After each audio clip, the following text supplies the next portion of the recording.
शेषनासाय गोविन्दाय नमो नमः।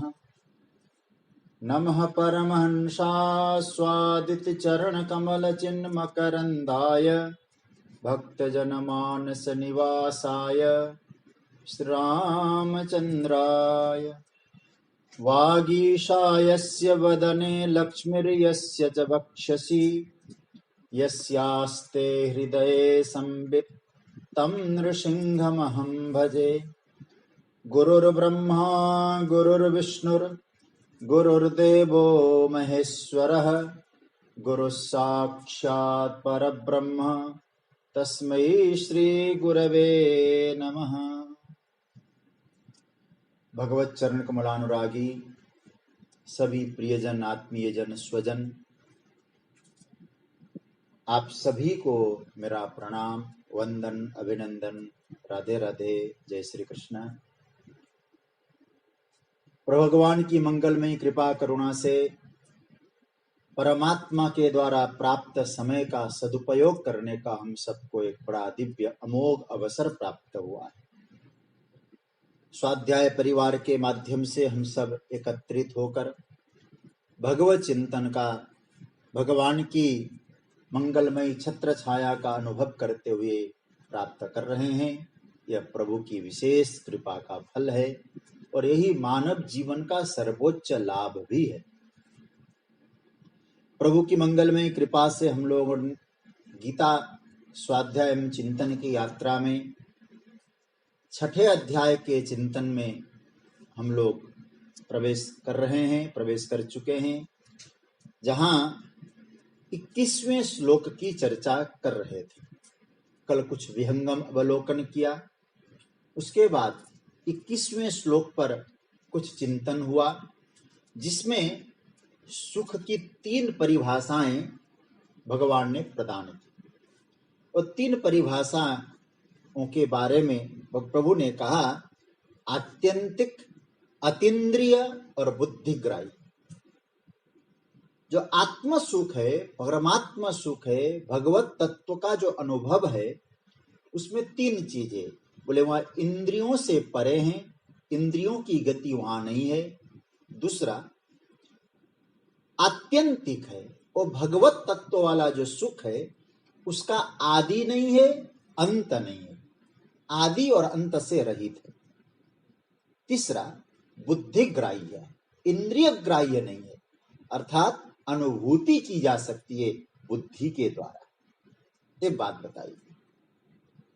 और वो सुख जिसे प्राप्त हो जाए उसकी अनुभूति क्या होती है? सुख तो आपने बताया 3 परिभाषाओं को देकर, 3 सूत्रों को देकर, अतीन्द्रिय, आत्यंतिक और बुद्धिग्राह्य। अब यहां बताया उसको पाने के बाद की स्थिति साधक की कैसी होती है। वहां भगवान कह रहे हैं, वेत्ति यत्र न चैवायं स्थितश्चलति तत्त्वतः। आइए इस श्लोक का एक बार पाठ करें। और ऊपर वाली जो पंक्ति है उसकी तो हम लोग चर्चा कर चुके हैं, नीचे वाली पंक्ति की अब हम लोग चर्चा करेंगे। पहले हम लोग इसका पाठ करें। 21वां श्लोक छठे अध्याय का। सुखमात्यन्तिकं यत्त बुद्धिग्राह्यमतीन्द्रियम् वेत्ति यत्र न चैवायं स्थितश्चलति तत्त्वतः। भगवान कहते अतीन्द्रियम बुद्धिग्राह्यम यत् आत्यंतिकम सुखम, इंद्रियों से परे, बुद्धि के द्वारा अनुभूति करने योग्य और जो आदि और अंत से रहित जो सुख है, जिस अवस्था में साधक उस सुख की अनुभूति करता है, वो जो तत्व है, परम तत्व है, उस तत्व से कभी वो विचलित नहीं होता है। ये बात बताइए। तो आज हम चिंतन करेंगे, वेत्ति यत्र न चैवायं स्थितश्चलति तत्त्वतः। वेत्ति मतलब जानता है। जब उस सुख को जानता है और वहां रहने के बाद, उस आत्म सुख में रहने के बाद तत्वतः न चलति, वहां स्थित हो गया, फिर वो विचलित नहीं होता है, क्योंकि वो परम सुख मिल गया। अब तक हमको इंद्रियों के द्वारा जो सुख की अनुभूति हुई है वो स्थायी सुख की अनुभूति नहीं हुई। स्थायी सुख की अनुभूति होती तो 100 रुपया मिलने के बाद 1000 की तरफ मन नहीं जाता, क्योंकि और लाख मिलने पर 1000 भी हमारे लिए तुच्छ हो जाएगा, क्योंकि जो 100 का सुख था उससे लगता है 1000, क्योंकि हम विचलित हो गए, उससे बड़ा देखा। लेकिन कल हम चर्चा कर रहे थे कठोपनिषद के सूत्र को लेकर, और सुखों का हद है, उससे आगे कोई सुख नहीं है, और परम सुख है, परम परिसीमा है, और सुख की पराकाष्ठा है। ऐसा जो सुख प्राप्त हो जाए फिर वो वहां से विचलित क्यों होता? साधक उस दिव्य सुख का अनुभव कहां करता है? उस सुख का अनुभव करने के बाद वो विचलित नहीं होता है, लेकिन उस सुख का अनुभव साधक कहां करता है? थोड़ा सा चिंतन कर। वस्तु में करता है, व्यक्ति में करता है, पदार्थ में करता है, साथी सामान में करता है? बोले नहीं, वो सुख का अनुभव स्वयं का सुख है और स्वयं में ही अनुभव करता है, क्योंकि वो सुख इंद्रियों के द्वारा प्रकाशित नहीं है, विषयों के द्वारा प्रकाशित नहीं है, स्वसंवेद्य है, स्वयं ही प्रकाशित है। उस सुख का आनंद जब मिलता है तो साधक कभी विचलित नहीं होता है, अविचलित रहता है। फिर क्या होता है? तो कहा कि अब एक बात और समझ लेना, वो सुख जिसको मिल जाए उस सुख में उसकी निरंतरता बनी रहती, अखंडता बनी रहती। और आप अपने आप से पूछिएगा, जो सुख आज हमको प्राप्त हुआ है, वो विषय के द्वारा हो, परिवार के द्वारा हो, इंद्रियों के द्वारा हो, हम उस सुख में निरंतर आनंद ले पाए हैं या नहीं पाए? अपने आप से प्रश्न करिए। नहीं पाए। तो कहने का अर्थ है निरंतरता वह नहीं बनी, अखंडता नहीं बनी, खंडित भी हुआ और फिर निरंतरता भी टूटी। मुझे एक पंक्ति बहुत प्यारी लगती है, पूज्यपाद कलिपावन अवतार गोस्वामी तुलसीदास जी महाराज रामचरित मानस के उत्तर कांड में कथा को विराम देते हुए क्या कहते हैं? काम ही नारी, मैं जो एक पंक्ति आपसे कहूंगा उसको पकड़ना थोड़ा। काम ही नारी प्यारी जिमी, लोभ ही प्रिय जिमी दाम, तिमि रघुनाथ निरंतर, प्रिय लागेहु मोहिराम। अब ये समझने जैसी बात है। जैसे गोस्वामी जी कहते हैं कामी को नारी प्यारी लगती है, लोभी को धन प्यारा लगता है, हे रघुनाथ मुझे भी आप ऐसे ही प्यारे लगे, कामी को नारी की तरह, लोभी को धन की तरह प्यारे लगे। अब यहां बहुत महत्वपूर्ण सूत्र यहां यह है कि कामी जब नारी को पाता है सुख का अनुभव करता है और बहुत सुख का अनुभव करता है। लोभी को धन मिल जाए तो अत्यधिक सुख का अनुभव करता है, लेकिन उस सुख में निरंतरता नहीं है। सुख की अनुभूति तो है, वहां अनुभव तो करता है, भले ही क्षणिक करता होगा, लेकिन और एक बात समझना, कामी नारी को और नारी भी कामी को प्यार करे और नारी भी कामी को पसंद करे, कोई जरूरी नहीं है। लेकिन वो परम सत्ता तो क्या कहता है? ममैवांशो जीवलोके, तुम तो मेरे हो, मैं तुम्हें प्रिय हूं, तुम मुझे प्रिय, सब मम प्रिय सब मम उपजाए। तो इसका अर्थ है कामी को नारी प्यारी लगती है, लेकिन जब प्यारी लगती है पूरी तरह से, लोभी को धन प्यारा लगता है पूरी तरह से, लेकिन वहां दोनों जगह एक नहीं है, निरंतरता नहीं। इसलिए गोस्वामी जी कहते ऐसा ही प्यार हो लेकिन सरकार निरंतरता बनी रहे। आप और मेरे प्यार में निरंतरता खोनी नहीं चाहिए। कामी को नारी प्यारी लगे लेकिन वहां निरंतरता नहीं है। मैं आपको प्यारा लगूं, आप मुझे प्यारे लगे, इसमें निरंतरता। तो कहने का अर्थ है अखंडता, निरंतरता उस सुख में बनी रहती। वेत्ति यत्र न चैवायम् स्थितश्चलति। अविचलित सुख है, अविचलित आनंद है, लेकिन वो आनंद है कहां? बोले स्वयं में है। चलायमान नहीं होता है। मनुष्य सात्विक सुख से भी चलायमान होता है, राजस सुख से, तामस सुख से, लेकिन यहाँ जिस परम तत्व की चर्चा कर रहे हैं वहां से वो विचलित नहीं होता है। उस आनंद की प्राप्ति जब होती है तो महापुरुषों का चिंतन है, तीन चीजें मिट जाती है। कब? उस परम सत्ता का अनुभव, परम सुख का अनुभव जब होता है, किसका? तत्वता, उस तत्व की अनुभूति जब होती है ना, उसके जीवन से तीन चीजें मिटती है। महापुरुषों ने गीता के सूत्र पर व्याख्या की है, तीन चीजें मिटती है। कौन कौन सी मिटती है? आप चाहें तो इसे नोट कर लें, बहुत अच्छा लगेगा आपको। आप बाद में चिंतन करेंगे तो आपको बहुत दिव्य सूत्र मिलेंगे। पहला, दूरी मिटती है। दूसरा, देरी मिटती है। तीसरा, द्वितीयता मिटती है। द्वितीयता मतलब भिन्नता, अलगपन, पृथक भाव, ये मिट जाता है। क्या क्या बताया? दूरी, देरी और द्वितीयता मिट जाती है। अब आप एक एक पंक्ति पर चिंतन करें, क्योंकि वहां हम पहुंच गए तो फिर हम इधर उधर नहीं गए, तो तीन चीजें मिट गई। पहला मिटा, दूरी मिट गई। दूर लग रहा था, निकट क्या लग रहा था? फिर संसार निकट लग रहा था, परमात्मा दूर लग रहा था। ये हमारी धारणा थी, कहां होंगे भगवान, वो धारणा बदल गई। हमारा भाव क्या था? जो दिखाई दे रहा है वो तो निकट है, जो दिखाई नहीं दे रहा है वो तो बहुत दूर है। सच्ची बात तो यह है, जो स्व है वह निकट है। हमारी धारणा पूरी तरह से बदल जाती है, हमारा मूल्यांकन बदल जाता है। जो निकट है वो स्वयं है, दूरी मिट जाती है। संसार को जितना हम निकट समझ रहे हैं उतना दूर है। आज तक संसार न किसी का हुआ, न कभी किसी का हो सकता है। संसार नहीं हो सकता, शरीर नहीं हो सकता, परिवार नहीं हो सकता।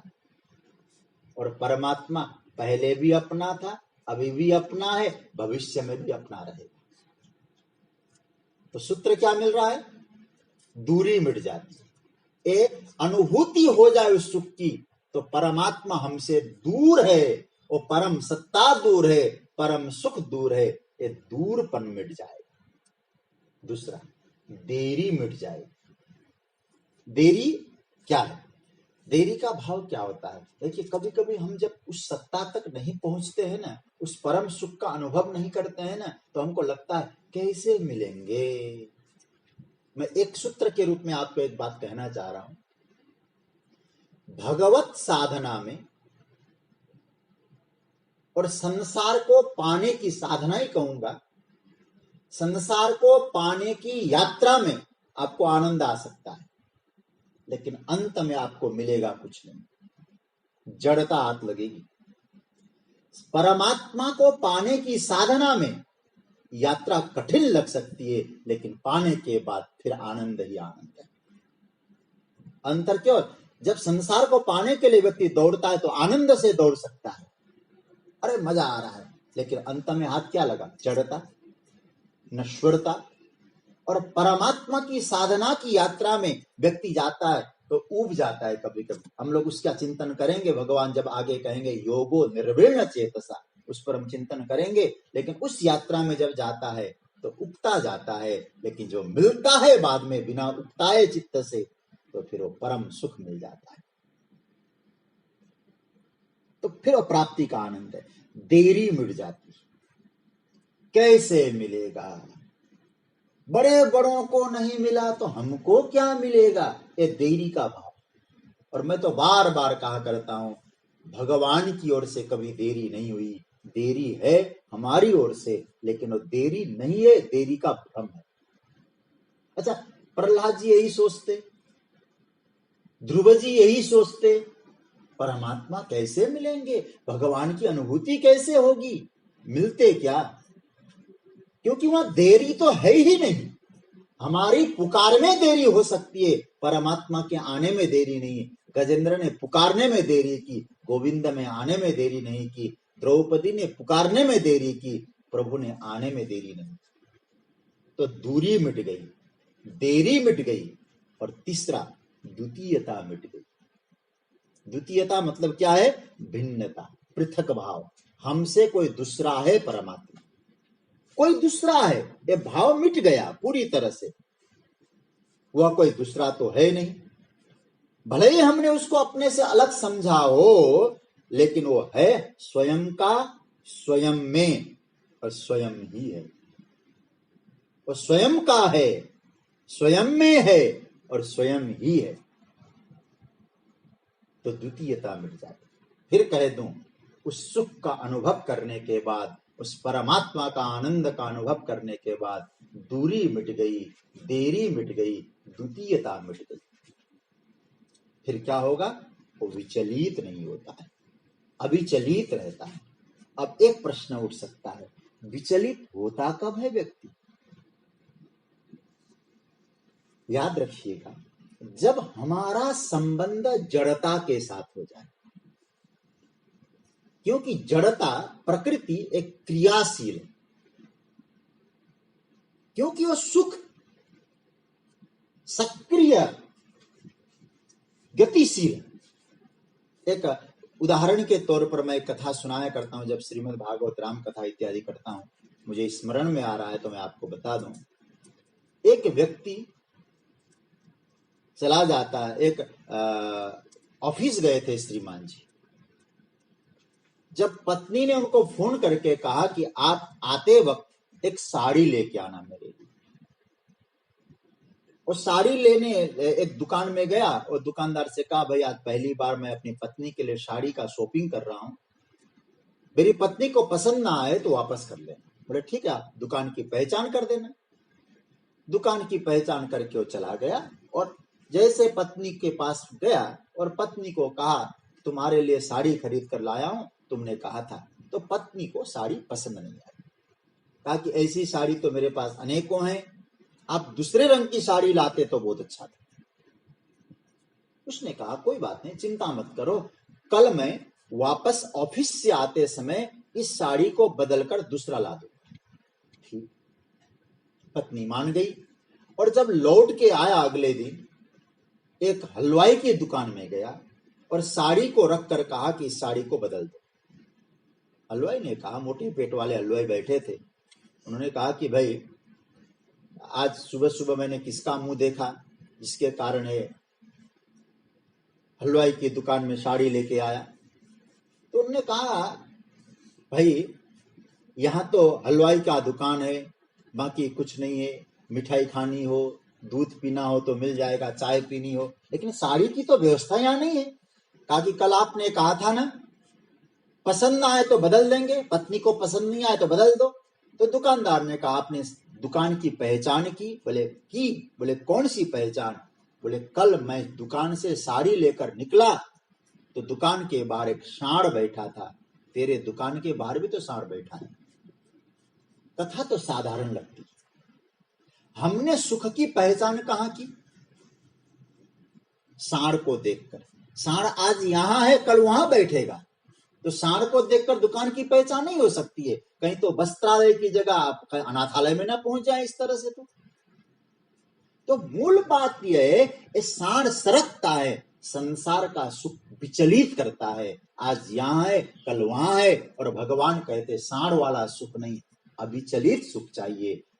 स्थितश्चलति तत्त्वतः, अविचलित सुख चाहिए। आप एक जगह बैठ गए तो आप सुख की पहचान कर लो, यह है सुख।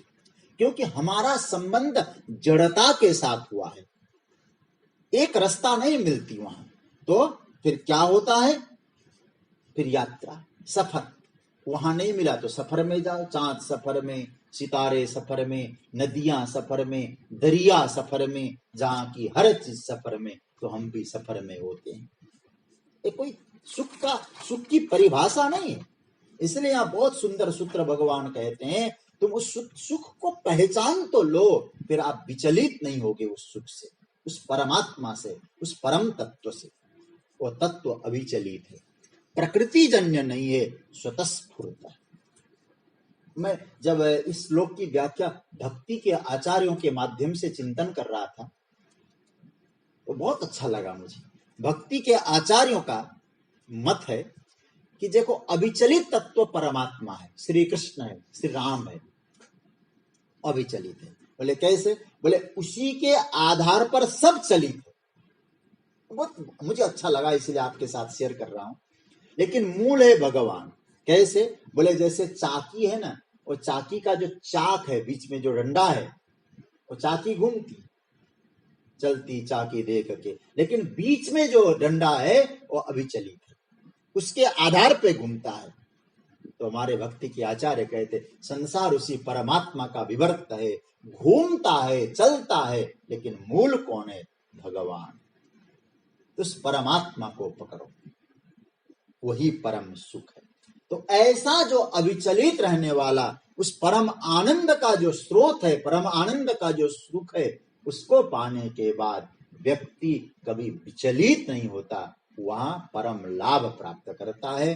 तो 21वें श्लोक में भगवान ने कहा, ऐसा जो आदि और अंत से रहित सुख, बुद्धि के द्वारा पकड़े जाने लायक सुख, इंद्रियों से परे ऐसा सुख, जिस सुख का अनुभव जिस अवस्था में साधक करता है, उस परम तत्व परमात्मा से, उस सुख से वो साधक विचलित नहीं होता है, वही परम लाभ है।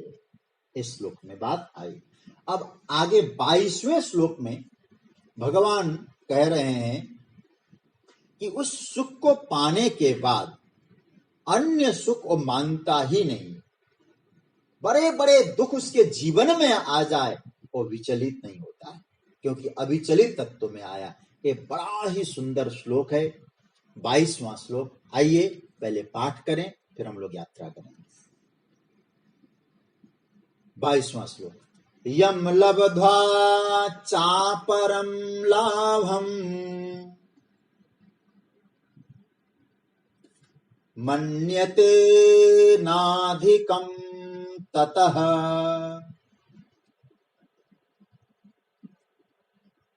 यस्मिन् स्थितो न दुःखेन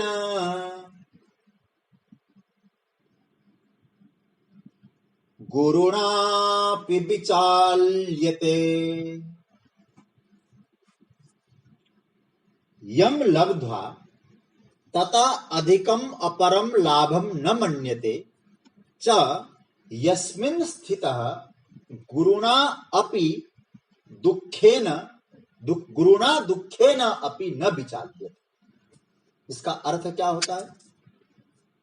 यम लब्ध्वा, यम मतलब जिस सुख की बात कर रहे हैं भगवान, अभी जिस आनंद की बात कर रहे हैं, उस आनंदम लब्ध्वा, उसको प्राप्त करके, उस सुख से बढ़कर वो साधक कोई दूसरा सुख मानता ही नहीं। यम लब्ध्वा चा परम लाभम, इस सुख को पाने के बाद उससे बड़ा कोई सुख होगा वो मानेगा ही नहीं, दूसरा लाभ वो सोचेगा ही नहीं। कोई चीज मिल जाए ना, तो हम सोचते हैं वो लाभ मिल जाए और उससे बड़ा हो जाए, लेकिन नहीं सोचता साधक। क्यों? जिस सुख में स्थित होने पर साधक दुख में भी विचलित नहीं होता, क्योंकि कैसा दुख? गुरुणा, भरा भारी दुख भी आ जाए, उस सुख को पाने के बाद उस बड़ा भारी विपत्ति दुख भी आए, वो विचलित नहीं होता है। अथवा विचाल लेते, उसको विचलित किया ही नहीं जा सकता है। पहली बात तो आप समझ लें, हमें सुख की अनुभूति करनी है, उस परमात्म तत्व की सुख। आगे पहले तो साधन बताया, ऐसे स्थान पे बैठ जाओ, यहाँ भ्रिकुटी के, ये सब साधन ठाकुर जी बता चुके हैं पहले 6ठे अध्याय में, हम लोग उसको देख भी चुके हैं। लेकिन भगवान यहाँ एक कहना चाह रहे हैं कि उस सुख की जो अनुभूति है, उस आनंद की अनुभूति, उस ध्यान की अनुभूति, उस समाधि सुख की अनुभूति जिसे हो जाए, बड़े बड़े विपत्ति, बड़ी बड़ी विपत्तियां, बहुत भारी दुख भी जीवन में आ जाए, वो विचलित नहीं होता। एक बात मैं और कह दूं, आगे तो भगवान और महत्वपूर्ण सूत्र करेंगे, शायद हम लोग कल उसकी चर्चा भी करेंगे। तम विद्या दुख संयोग वियोग। भगवान ने लॉलीपॉप नहीं दिया है किसी को। भगवान ने किसी से ये नहीं कहा कि तुम मेरी शरण पकड़ लो, तुम्हें सारे दुखों से मुक्त कर दूंगा, ये नहीं कहा कृष्ण ने। संसार है, दुख आएंगे, लेकिन क्या होगा? यदि उस परम तत्व का अनुभव किया तो आपके जीवन में दुख विचलित नहीं कर पाएंगे, क्योंकि आपने परम तत्व का अनुभव कर लिया। मैं कई बार कहा करता हूं, हम लोग भजन करने वाले लोग, थोड़ा बहुत नाम जप लेते हैं, पूजा पाठ करने वाले लोगों में एक धारणा बना रखी हम लोगों ने, थोड़ा बहुत विपत्ति आ जाए, कष्ट आ जाए तो हम लोग क्या समझते हैं? क्या फायदा भजन करने से, क्या फायदा पूजा पाठ से? अभी मैं एक एक आपको दृष्टांत भी देता जाऊंगा, कैसे कैसे साधक थे, कैसे कैसे योगी थे, कैसे कैसे भक्त थे, किसके जीवन में दुख नहीं आया? पूजा पाठ का तात्पर्य कभी ये मत करिएगा कि दुख खत्म हो जाए। और मैं आपको एक निवेदन करूंगा, यदि आप लोग ये समझते हैं गीता सुन रहे हैं हमारे सारे दुख दूर हो जाए, यदि ऐसा सोचते हैं तो गीता सुनना भी बेकार है। कृष्ण ने कभी ये नहीं कहा कि दुख खत्म कर देंगे तुम्हारे, दुख से तुमको अविचलित बना देंगे। दुख आएगा, स्टेबलाइजर जो मशीन है वो मशीन रहेगा, पावर का फ्लक्चुएशन होता रहेगा, लेकिन आपका जो स्टेबलाइजर है पावर को कंट्रोल करेगा। भगवान ऐसा हमको सूत्र दे रहे हैं, हमारे मन की स्थिति इतना मजबूत बना रहे हैं, दुख खत्म हो जाए नहीं कह रहे ठाकुर जी, भगवान कह रहे हैं उसको पाने के बाद क्या होगा? यह जो लाभ है, उस सुख, जिस सुख की ठाकुर जी चर्चा कर रहे हैं, वो जो लाभ है उससे बढ़कर और कोई लाभ नहीं हो सकता है, ऐसा सुख। आत्मयोग में, आत्मचिंतन में, आत्म प्रकाश में, आत्मज्ञान में जो स्थित हुआ है, ऐसा योगी आसपास उसके दुख की परिस्थिति आ भी जाए फिर भी वो दुखी नहीं होता है। ये नहीं कहा कि दुख की परिस्थितियां आ भी जाए और दुखी नहीं होता है, अथवा कहा जाए उसको दुखी किया ही नहीं जा सकता है, क्योंकि वो अपनी शांति में, अपने आनंद में, अपने स्वभाव में, अपने सुख में वो मग्न रहता है। वो इंद्रियों से परे उस सुख का अनुभव कर रहा है, जिसकी चर्चा हम लोग 21वें श्लोक में कर चुके हैं। इंद्रियों से परे उस सुख का अनुभव कर रहा है। अब आप थोड़ा सा चिंतन करें, हमारा जीवन किसके स्तर पे हम लोग जी रहे हैं? थोड़ा सा अपने आप से प्रश्न करना। हम शरीर के स्तर पे जी रहे हैं, इंद्रियों के स्तर पे जी रहे हैं, बुद्धि के स्तर पे जीवन जी रहे हैं, या मन के स्तर पे जीवन जी रहे हैं? हमारा जीवन जीने का स्तर कौन सा है? याद रखना, दुख इंद्रियों का विषय है ही है। इंद्रियां और विषयों का जो संयोग है वहां दुख आना ही आना है, और इंद्रियों से परे चला गया, बुद्धि के स्तर पे रहने लगा। फिर और जब इंद्रियों के स्तर पे, संसार के स्तर पर, मन के स्तर पर जो दुख आता है, विपत्तियां आती है, और बुद्धि के द्वारा वो एनालिसिस कर सकता है कि मुझे इस दुख से दुखी होने की आवश्यकता है, क्या मुझे इस दुख से दुखी होना है? अधिकतर हम लोग दुखी क्यों होते हैं? क्योंकि जो परिस्थितियों में हम लोग जो दुखी हो रहे हैं, उन परिस्थितियों का हम अपनी बुद्धि के द्वारा चिंतन नहीं कर रहे। आप बात समझ रहे होंगे, जैसी परिस्थिति में हमारे दुख का अनुभव हो रहा है, दुख मिल रहा है, आप सोचिए उस दुख का एनालिसिस हम बुद्धि के स्तर पे करते हैं, या मन के स्तर पे जीते हैं, या इंद्रियों के स्तर पर जीते हैं? बहुत चिंतन के लिए मैं आपसे कह रहा हूं, कभी दुख, कभी विपत्तियां आ जाए, आप उसको बुद्धि से एनालिसिस करें, चिंतन करें, ये दुख क्यों आया, कैसे आया, मैं दुखी क्यों हो रहा हूं, क्या मुझे दुखी होना जरूरी है? ऐसी विपत्तियां औरों के जीवन में आई है, महापुरुषों का चिंतन करो। मुझे भगवान बुद्ध का एक दृष्टांत बहुत प्रिय लगता है, संभवतः कभी प्रसंग में आपको मैंने सुनाया होगा। मुझे बहुत प्रभावित करता है। दुख की परिस्थिति आने पर भी हम दुखी हो जाएं, ये कोई आवश्यक तो है नहीं। जरा सा हम बुद्धि से सोचे, हम कौन हैं? हम क्यों विषय और इंद्रियों के संयोग या संसार की घटनाओं से दुखी हो रहे हैं?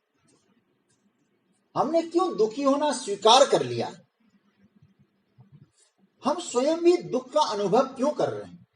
कभी ऐसा तो नहीं कि हम उस दुख को खोज के ढूंढ रहे हैं, ले रहे हैं, पा रहे हैं, खोजना चालू कर रहे हैं।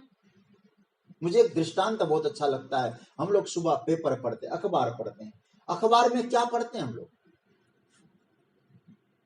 आप जरा सोचिए, वहां सब कुछ है, लेकिन आप उसको खोजते हैं। कोई स्पोर्ट्स खोजता है, कोई आईपीएल का क्रिकेट मैच खोजता है, कोई गेम है जो है राजनीति की खबरें खोजता है, कोई शेयर मार्केट खोजता है, कोई राशिफल खोजता है। एक अखबार है, हम खोजते हैं। तो हमने दुख को भी खोजा हुआ है। कहीं से भी हम बिना दुख के रह नहीं सकते। जैसे दुख को खोजते हैं, ऐसे सुख को खोजें। हम लोगों ने दुखी होना चयन कर लिया है, उससे हम दुखी होना है। हम चूज कर लेते हैं, दुखी होते हैं। लेकिन हमें जो अधिकतर अधिकार है, दुख की परिस्थिति हो फिर भी हम दुखी न हो, ये हमारा अधिकार है। आप जरा सोचिए, पर हम उस अधिकार का प्रयोग नहीं करते। बुद्ध के बारे में मैं आपसे कह रहा था। बुद्ध एक गांव में थे, प्रवचन चल रहा था। और मैं सब कहूं आपसे एक बात, आप लोग ध्यान देना, हमेशा सभी लोग हमारी प्रशंसा ही करे,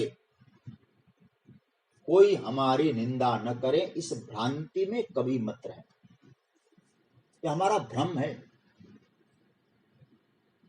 महापुरुष भी इसे अछूते नहीं। 10 लोग आपकी प्रशंसा करे, 10 लोगों में से 8 लोग आपकी प्रशंसा करे, वहां कोई ना कोई 2 लोग आपकी निंदा भी करने वाले मिलेंगे, विरोधी भी मिलेंगे। कई बार तो ऐसा लगता है ये विरोधी होने भी चाहिए। बुद्ध के भी विरोधी थे। ऐसी कथा है, बुद्ध एक गांव में थे, प्रवचन कर रहे थे, सत्संग चल रहा था, और बुद्ध के विरोधी थे। तो उन्होंने योजना बना ली। एक व्यक्ति से कहा कि आज बुद्ध को क्रोध उत्पन्न करें, बुद्ध को दुखी करें, बुद्ध को क्लेश प्रदान करें, उनको विपत्ति प्रदान करें। तो एक व्यक्ति को नियुक्त किया, सिखाया, बुझाया, बोले ऐसी ऐसी गालियां दो। और वो आया, प्रवचन चल रहा था सबके बीच में, और बुद्ध को कटु वचन सुनाने लगा, गालियां सुनाने लगा। और जितने भी अनुयायी थे सब दंग रह गए। बुद्ध ने इशारा किया, कोई बोलेगा नहीं, चुप। बहुत बोला, गालियां देता। और एक बात कहूं, कोई हमें गालियां देता है ना, हमारी निंदा करता है, हमको बुरा भला कहता है ना, यदि उस वक्त जिसको गालियां दी जा रही, यदि वो शांत हो जाए तो गुब्बारा फूट जाएगा फिर गालियों का। क्योंकि गालियां बढ़ती तब है जब प्रतिक्रियाएं आती। उधर से कुछ ने कुछ कहा, हम भी कुछ कहें, तो बात आगे बढ़ती है। दोनों आग है तो बढ़ जाते हैं, पानी नहीं बन पाएगा। बुद्ध को गालियां सुनाता है, सुना रहा है, बुद्ध ने कोई प्रतिक्रिया नहीं, बोले तक नहीं, सुनाता रहा, सुनाता रहा, सुनाता रहा। साधारण व्यक्ति की स्थिति बिगड़ जाती। एक दिन किसी ने कुछ कह दिया, हमारा 3 दिन खराब। एक भी उत्तर नहीं दिया बुद्ध ने। अब वो भी थक गया, मैं इतना सुना रहा हूं, बुद्ध कोई प्रतिक्रिया नहीं दे रहे। उसने अंत में कहा, मैं इतना आपको कह रहा हूं, आप क्यों नहीं बोल रहे? मैंने जो गालियां आपको दी उसका क्या होगा? बुद्ध ने कहा, मैं क्यों नहीं बोल रहा, ये तो नहीं कह रहा हूं, लेकिन ये मैं कह सकता हूं, तुमने जो गालियां दी उसका क्या होगा, ये मैं जरूर बता सकता हूं। तुमने जो मुझे दुखी करना चाहा उसका क्या होगा, ये मैं जरूर बता सकता हूं। उसने कहा, बताइए, मैंने जो गालियां दी उसका क्या होगा? आपने तो कोई प्रतिक्रिया नहीं दी। तो बुद्ध ने कहा, आज तो मैं इस गांव में आया हूं ना, कल मैं दूसरे गांव में था, वहां एक व्यक्ति मिठाई लेके आया, बहुत सुंदर पकवान मिठाई लेके आया, और वो मिठाई मुझे देना चाहा, मैंने उसके मिठाई को स्वीकार नहीं किया। अब तुमसे पूछता हूं, जब मैंने उसके द्वारा लाया गया नैवेद्य मिष्ठान्न मैंने स्वीकार नहीं किया, वो कहां चला गया? उसने कहा, इसमें पूछने वाली जैसी बात क्या है? बोले, उसके पास वापस चला गया। तो जैसे वो मिठाई लेके आया, मैंने स्वीकार नहीं किया, वापस उसके पास चला गया, आज तो गाली लेके आया, मैंने स्वीकार नहीं किया, वो गाली किसके पास जाएगा? तुम अपने आप स्वीकार बात कर, निर्णय कर लो। जैसे मिठाई वापस गया तो ऐसे गाली। अब संस्कार है, कोई मिठाई है, अच्छा संस्कार लेके आया होगा, फूल लेके आया, मिठाई लेके आया, दक्षिणा लेके आया, दे दिया, उसमें दूसरे संस्कार थे, तुम में दूसरे संस्कार है, तुमने किसी का संग किया, उसने किसका संग किया, लेकिन मुझे कोई फर्क नहीं पड़ता, क्योंकि मुझे स्वीकार ही नहीं करना है। क्योंकि तुम जो विपत्ति मुझे देना चाहते हो, वो विपत्ति मुझे प्रभावित नहीं करता है, क्योंकि मैं परम सत्ता बुद्धत्व को प्राप्त कर चुका हूं। इसलिए प्रियजनों, ये बात कहने में बहुत सरल है, सुनने में भी सरल है, लेकिन जीवन में हमारा उतरे कैसे, ये थोड़ा कठिन। कहने का तात्पर्य है, भगवान कहते हैं, यस्मिन् स्थितो न दुखेन गुरुणापि विचाल्यते। जिस दुख, गुरुणा, भयंकर दुख भी उसको विचलित नहीं कर सकता है। किसको विचलित नहीं कर सकता? यम लब्ध्वा चा परम लाभम मन्यते नादिकम तथा। उस परम सुख, परम सत्ता, परमात्मा सुख हमको मिल गया, इससे तो अतिरिक्त कोई है ही नहीं, वो सुख की पराकाष्ठा है। ये अनुभूति जिसके जीवन में आ जाए, उसके जीवन में भगवान कहते, गुरुणा अपि दुखेन न विचाल्यते। भयंकर से भयंकर दुख आ जाए, वो विचलित नहीं होता है। कारण यह जो बुद्धि संयोग हुआ है, वो ज्ञान के प्रकाश में बुद्धि के स्तर पर वो जी रहा है, इंद्रियों और मन के स्तर पे वो जी नहीं रहा है। केवल लोक निंदा और कर्णेंद्रिय की बात होती तो सुखी भी हो जाते, दुखी भी हो जाते, लेकिन यह इंद्रिय संयोग नहीं। मैं आपको एक बात कहूं, हमने जो सुख का, कोई हमको गालियां दे रहा है, हमारे कानों तक ही, तो कानों ने सुना, गाली देने वालों को आंखों ने देखा, तो आप जरा सोचिए, इंद्रियों का संयोग ही तो हुआ, तो राजस सुख है एक तरह से। यह इंद्रिय संयोग सुख की चर्चा भगवान नहीं कर रहे हैं, यह तो बुद्धि के लेवल पर जो जीता है उस सुख का अनुभव होता है। आप जरा सोचिए, मुझे अयोध्या कांड, रामचरितमानस के अयोध्या कांड में गोस्वामी तुलसीदास जी ध्यान किसका कर रहे हैं? भगवान के मुखमंडल का। कौन सा मुखमंडल? जिसे राजा बनाने की योजना बन चुकी है, घोषणा हो चुकी है, और रात्रि में ऐसी बात आती है, बन जाना पड़ता है। लेकिन प्रसन्नताम यान गताभिषेकत तथा न ममले वनवास। राज्याभिषेक का समाचार सुनकर कोई प्रसन्नता नहीं, और वनवास का दुख सुनकर कोई उदासीनता नहीं है, मन में प्रसन्नता है, चेहरे पे आनंद है। क्यों है? यस्मिन् स्थितो न दुखे न गुरुणापि विचाल्यते। उस परम सत्ता में स्थित यह जो स्थिति आती है ना सज्जनों, ये इसमें जो आनंद आता है ना, इतनी शांति मिलती है, तब लगता है यम लब्ध्वा चा परम लाभम, इससे बढ़कर तो कुछ हो ही नहीं सकता। उससे अधिक क्या शांति मिलेगी? सामने वाला चाहे कुछ भी कहे, दुख देने का प्रयास भी करे, तो इस व्यक्ति की स्थिरता को से नहीं हटाया जा सकता है। वो व्यक्ति स्थिर है किसमें? उस परम सुख में। गुरुणापि विचाल्यते, बड़ा सुंदर सूत्र है। भयंकर से भयंकर दुख आ जाए और फिर मैं कह दूं, दुख ना आए भगवान ने नहीं कहते, दुख आए लेकिन तुमने उस सत्ता की अनुभूति की है, दुख तुमको विचलित न कर सके। मैं फिर कह दूं आपको, दुख खत्म करने की बात गोविंद नहीं कह रहे।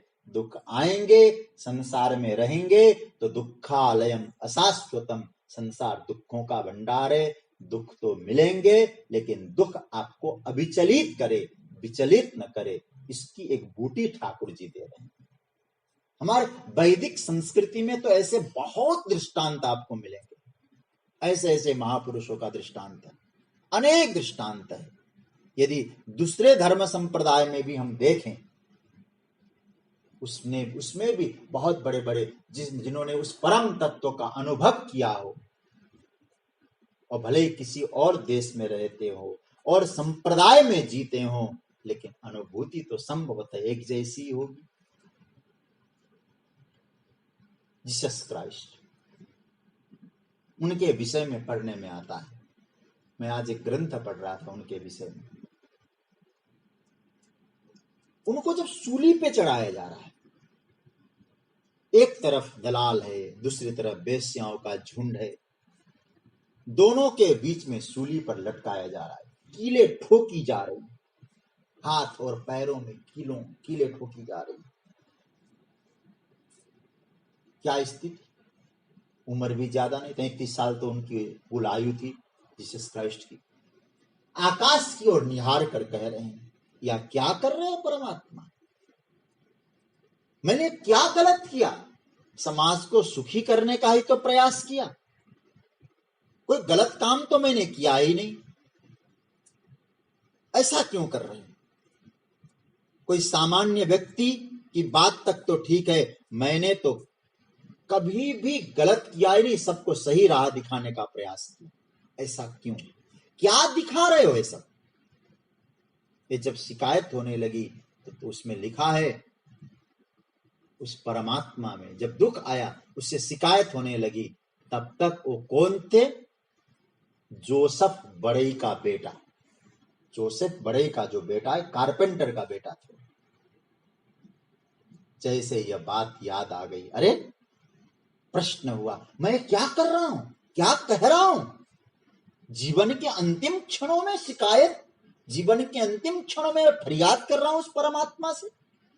विचार प्रवाह बदल गया, और जैसे विचार बदल गया, फिर से ऊपर दृष्टि की और कहा, जो तुम्हारी मर्जी वो हमें मंजूर है, जो तुम्हारी मर्जी, जो शिकायत खत्म हो गई, फरियाद खत्म हो गई, जो तुम्हारी मर्जी वो हमें मंजूर है। फिर आंख मूंद ली, एक क्षण के अंदर जोसेफ बड़ई का जो बेटा है और जीसस क्राइस्ट बन जाते हैं। कहने क्राइस्ट मतलब मसीहा, पवित्रता, वो महापुरुष बन गए। कहने का मतलब यह है, फिर कहने लगे, चाहे तुम सूली पे चढ़वाना हो चढ़वा लो, कुछ भी कीले ठुकवाना हो ठुकवा लो, जो तुम्हारी इच्छा। इससे हमारे मन की शांति में, हमारी प्रसन्नता में, हमारे प्रभु निष्ठा में कोई फर्क नहीं पड़ता। इसलिए गुरुणापि विचाल्यते, दुखेन गुरुणापि न विचाल्यते। इसका मतलब सामान्य व्यक्ति कितनी छोटी छोटी बातों पे हम लोग विचलित हो जाते हैं, लेकिन भगवान यहाँ बहुत सुंदर सूत्र देते हैं। जब व्यक्ति उस परम सत्ता का अनुभूति करता है, अनुभव करता है, गुरुणापि दुखेन न विचाल्यते, भयंकर से भयंकर दुख जीवन में आए वो विचलित नहीं होता है, अविचलित रहता है। दुख भी जिसके सामने दुखी होकर चला जाए, और वो दुखी नहीं कर सकता, दुख हार जाता है, दुख भी चला जाता है, बोले इसको हम दुखी नहीं कर सकते, हमारी दाल गलने वाली नहीं है। अन्य संप्रदाय में एक सूफी विचारधारा का एक संत हुआ मुसलमानों में, जिसका नाम था मंसूर। मंसूर के विषय में ऐसा हमने पढ़ने में आया, वो एक बात रटता था, अनल हक अनल हक अनल हक ऐसा बोलता था, उसके ग्रंथों में पढ़ने में मिलता है। तो कहते अनल हक का अर्थ क्या है? बोले साधारण सामान्यतया उसका अर्थ करे, अनल हक का अर्थ होता है अहम ब्रह्मास्मि, मैं ब्रह्म हूं, सीधा साधा अर्थ।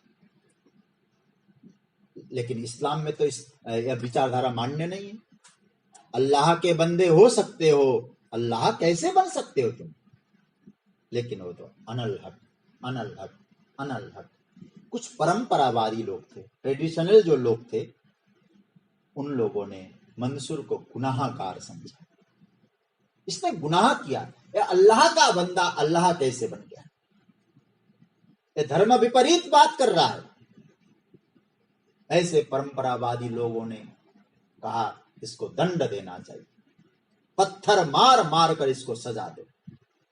ऐलान कर दिया। पत्थर पड़ने लगे, बहुत प्रहार करने लगे। लोगों को लगा 2-4 पत्थर इसके मस्तिष्क पे, शरीर पर मारेंगे ना तो इसकी विचारधारा बदल जाएगी और कहेगा नहीं नहीं नहीं, हम अल्लाह के बंदे हैं, अनल हक त्याग दूंगा, विचारधारा हमारी मान लेगा। लेकिन उनकी धारणा गलत निकली। मार रहे हैं, कहा अब तो बोलो। मंसूर कहने लगा तुम जिसे मौत समझ रहे हो, मारोगे तो, तुम जिसे मुझे मौत समझ रहे हो वो मेरे लिए मौत नहीं है। मार रहे, रक्त बह रहा है और मंसूर कह रहा है वो नहीं है। क्या है? बोले ओ परम ईश्वर के साथ मेरा महामिलन का उत्सव। ये मौत नहीं है मेरी। बिरले ये जो कहते हैं हमको आराम आ गया, मौत क्या आ गई, मेरे दोस्त का पैगाम आ गया। गुरुणापि दुखे न विचाल्य, कठिन से कठिन दुख। अब जरा सोचिए, मृत्यु से बढ़कर दुख क्या हो सकता है? लेकिन मंसूर कहता है नहीं, मार डाल। शरीर को तो मारोगे, शरीर को तो छिन्न भिन्न करोगे, आज नहीं तो कल जाना है शरीर, लेकिन आज तो मेरा महामिलन का महोत्सव।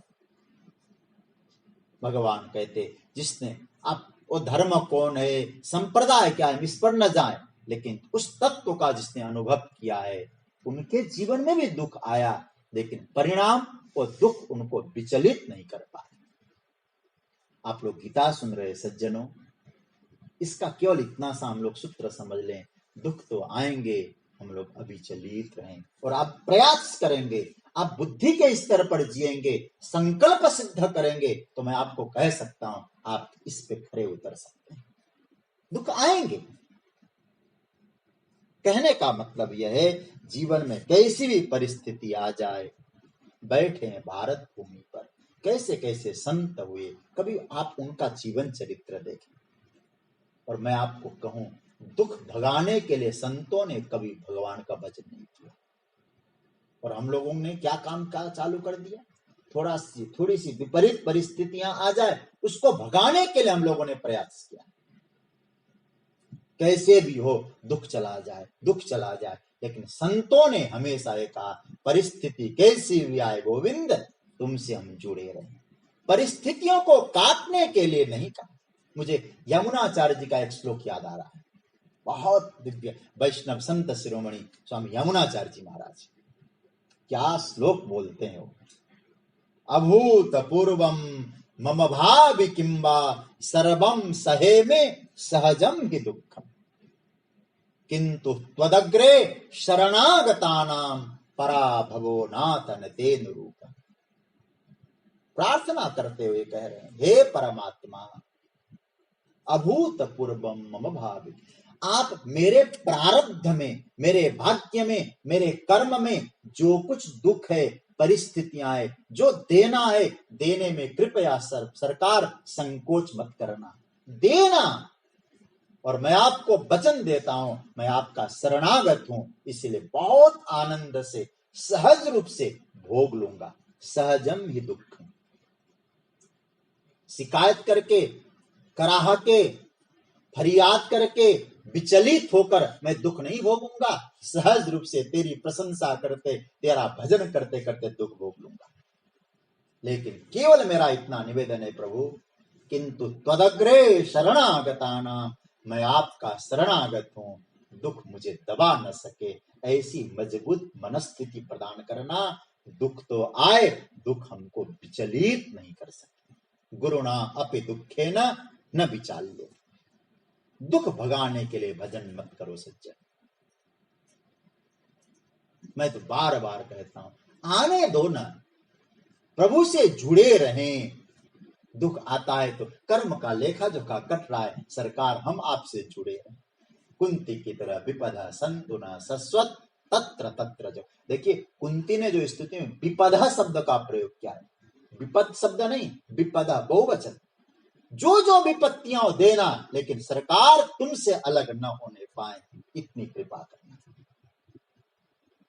तो फिर विपत्ति नगण्य होगी। परमात्मा से मिलन का जो उत्सव है, उसके सामने विपत्तियों का क्या औकात है, क्या महत्व है। अरे भाई, कांच के टुकड़े के सामने हीरे का जो बहुत सुंदर स्वरूप है, वो कांच का टुकड़ा उसके सामने क्या महत्व रखता है, क्योंकि आप हीरे में है, वो कांच का टुकड़ा है। संसार का जो दुख है ना, उस परम सुख के सामने तो कांच के टुकड़े से भी खत्म। परम सुख का अनुभव गुरुणा अपि दुखे न विचाल्य। आप जरा सोचें, दुख भगाने के लिए संतों ने, महात्माओं ने, साधकों ने जो भजन किया है, दुख भगाने के लिए भजन नहीं किया। आप जरा सोचें, कितना भजन किया प्रहलाद जी ने। क्या कभी कहा उन्होंने मेरे जीवन से दुख हटा दो प्रभु? कभी शिकायत नहीं, कभी प्रार्थना नहीं की। और प्रहलाद जैसे भजनानंदी व्यक्ति के जीवन में कितनी विपत्तियां आई। तो भगवान कह रहे, यम लब्ध्वा चा परम लाभम मन्यते नाधिकम तत यस्मिन् स्थितो न दुखेन गुरुणापि विचाल्यते। नरसिंह मेहता, आप जरा सोचिए, युवावस्था थी उनकी, पत्नी चल बसी। युवावस्था में घर चलाने वाली धर्म पत्नी, बच्चों का पालन पोषण करने वाली पत्नी जब चली जाए, उस समय उसकी क्या अवस्था होती है, अकल्पनीय है महाराज। एक बेटा, एक बेटी, उनके 2 संतानें थी। चिंता तो होगी, लेकिन महाराज क्या कहते हैं, हे प्रभु, जो कुछ हो रहा है बहुत अच्छा हो रहा है। भलू थयू, गुजरात में पूज्य डोंगरे जी महाराज बहुत बार कहा करते थे इस बात को, भलो थयू भागी जंजाल सुखे भजीसु स्त्री गोपाल। गुजराती में, अच्छा हुआ जंजाल कट गया सरकार, मैं तो भजन करूंगा तेरा। नरसिंह मेहता को अपनी पत्नी बहुत प्रिय भी थी। मीराबाई को जहर दिया गया, ससुराल वालों ने परेशान किया। अब मैं आपको कहता हूं, मैं छोटी बुद्धि के आधार पर कहता हूं, आप लोगों ने बहुत चिंतन किया होगा। मीराबाई का एक पद बता दीजिए, एक साखी बता दीजिए, एक कोई भजन बता दीजिए जिसमें मीराबाई ने ये कहा हो, हे गिरधर गोपाल, तू ये क्या कर रहा है, ऐसा कष्ट क्यों दे रहा है। मीराबाई ने कभी एक कहा हो तो आप ऐसा कोई एक पंक्ति मुझे बता दीजिए। मीराबाई ने नहीं कहा कि मैं इतनी भक्ति आपकी करती हूं, फिर भी आप मुझे दुख दिए जा रहे हैं, ऐसी दुख की परिस्थिति निर्माण क्यों करते हो। शिकायत नहीं की, हमेशा कहा राम की मर्जी। तो सज्जनों, मैं आपसे यही कहना चाह रहा हूं कि परमात्मा ने जो, हमारे पूज्य गुरुदेव कहा करते थे, मुझे ऐसे कथा में भी बोलते थे, भैया जो आया है तुझे भोगना है, तो भोगना निश्चित हो गया है, तो कराह के भोगो चाहे सराह के भोगो, भोगना है हमको, तो कराह के क्यों भोगे, सराह के भोगे। गुरुणा अपि दुखे न विचाल्यते। भयंकर से भयंकर दुख जीवन में आ जाए तो भी वो विचलित नहीं होता है। कितने मैं दृष्टांत आपको दूं, इतने दृष्टांत भरे पड़े हैं। सोक्रेटिस की कथा आपने सुनी होगी, उसके आत्मकथा को कभी अवसर मिले तो इंटरनेट में उपलब्ध है, पढ़िएगा। ग्रीस में सोक्रेटिस को पकड़कर जेल में डाल दिया गया। तुम युवा पीढ़ी को भटका रहे हो। सोक्रेटिस ने कहा, बहका नहीं रहा हूं, भटका नहीं रहा हूं, मैं सही मार्ग बता रहा हूं, मैं सत्य जानता हूं, मैं सत्य कहना कैसे बंद करूं, क्योंकि जो मैं जानता हूं यह सत्य है, और मैं बंद कैसे करूं। वहां के कुछ लोगों ने कहा, फिर आदेश दिला दिया गया इसको जहर दे के मार दिया जाए। और आश्चर्य आपको बताऊं, जो जहर तैयार कर रहा था, ऐसा लिखा है कि जहर तैयार करने वाला भी सोक्रेटिस का शिष्य था, लेकिन उसकी नौकरी थी, राजा का आदेश मानना था। जहर तैयार कर रहा है, आंखों में आंसू आ रहे हैं, आंसू गिर रहे हैं आंखों से, और महाराज विस्पान कराने की तैयारी हो रही है। उससे सोक्रेटिस कह रहे हैं, तू अपना काम कर, तेरी तो नौकरी है, तू क्यों घबराता है, मुझे कोई फर्क नहीं पड़ता है। तो महाराज विस्पान कराया जा रहा है, जहर धीरे धीरे असर कर रहा है। वो कह रहा है सोक्रेटिस, मेरे पैरों में जहर का असर हो गया है, घुटनों तक आ गया, कमर तक आ गया, मेरी वाणी लड़खड़ाने लगी है, थोड़ी देर में मेरा अंत हो जाएगा, पर मेरे विचार अमर रहेंगे, जो सत्य कहा है वो सत्य अमर रहेगा। ऐसा कहते हुए उसने प्राण त्यागा, मुस्कुराते हुए प्राण त्यागा। सज्जनों, इस अवस्था में जब साधक पहुंचता है, इस अवस्था में जब व्यक्ति पहुंचता है, उसकी मजबूत मनस्थिति होती है, तब भगवान कहते गुरुणा अपि दुखेन न विचाल्य। भयंकर से भयंकर दुख आ जाए वो विचलित नहीं होता है। बाकी संसार में कुछ पैसों का लालच दे दो, कीर्ति का लालच दे दो, प्रतिष्ठा का लालच दे दो, थोड़ा भय दिखा दो, ऐसा नहीं करोगे ना ऐसा हो जाएगा, तो हम अपने सिद्धांतों को भी बदल देते हैं, प्रिंसिपल हमारा खत्म हो जाता है। पर जिस उस परम सुख, परम तत्व की अनुभूति जिस साधक ने किया हो, भगवान कहते गुरुणा अपि दुखेन न विचाल्यते, ब्रह्मानंद का स्वाद जिसने पा लिया, उसके बारे में क्या कहा जाए। भीतर से एक स्वस्थता का अनुभव करता है, शरीर जाता है जाने दो, मैं तो भीतर स्वस्थ हूं। मुझे श्रीमद् भागवत में जब भगवान के सुधाम गमन की एक पंक्ति याद आ रही। ठाकुर जी जब सुधाम गमन करते हैं, वहां बहुत सुंदर सूत्र दिया, और भगवान मुस्कुरा रहे हैं, उनका पूरा परिवार डूब रहा है, मर रहा है, गोविंद प्रवास क्षेत्र में द्वारिका डूब गई, मुस्कुरा रहे हैं। और महाराज तलवे में जाकर, तलवे को देखकर उस जरा नाम का बहेलिया ने जैसे बाणों को छोड़ा, भगवान के बारे में कह रहे हैं। श्री सुखदेव जी महाराज वर्णन करते हैं, मरते न किम स्वस्थ गतिम प्रदर्शय। स्वस्थ गति, मुस्कुरा रहे हैं, क्यों? वही भगवान यहाँ कह सकते हैं गुरुणा अपि दुखेन न विचाल्यते, क्योंकि ठाकुर जी के जीवन की अनुभूति, शरीर पे बाढ़ लगता है, रक्त बह रहा है, गोविंद मुस्कुरा रहे हैं, ये क्यों हो रहा है? तब भगवान कहते हैं, वही ठाकुर जी यहाँ अपने जीवन के प्रैक्टिकल को दिखाया है, वो ठाकुर जी ने जो बोला है जीवन में आया है भगवान का। यम लब्ध्वा चापरम लाभम मन्यते नाधिकम ततः यस्मिन् स्थितो न दुखेन गुरुणा अपि न विचाल्यते। जिस लाभ को प्राप्त करके उससे अधिक कोई लाभ नहीं हो सकता है, ऐसे परम तत्व का जो लाभ है, उसमें जो स्थित होता है, उस परम सत्ता का अनुभव करता है, गोविंद की कृपा, गोविंद का सानिध्य, गोविंद को अनुभव अपने हृदय में करता है, भयंकर से भयंकर दुख भी उसको विचलित नहीं कर सकता है। यस्मिन् स्थितो न दुखेन गुरुणा अपि विचाल्यते। अब यहाँ बड़ा सुंदर सूत्र दिया, आगे की चर्चा अब कल के प्रसंग में हम लोग करेंगे। आज की चर्चा यहाँ विराम ले रही है, आप लोग को प्रेम से सुन रहे हैं, प्रभु की बड़ी कृपा। तो आज की चर्चा को विराम देते हुए कृष्णाय वासुदेवाय हरये परमात्मने प्रणतक्लेशनाशाय गोविंदाय नमो नमः। ओम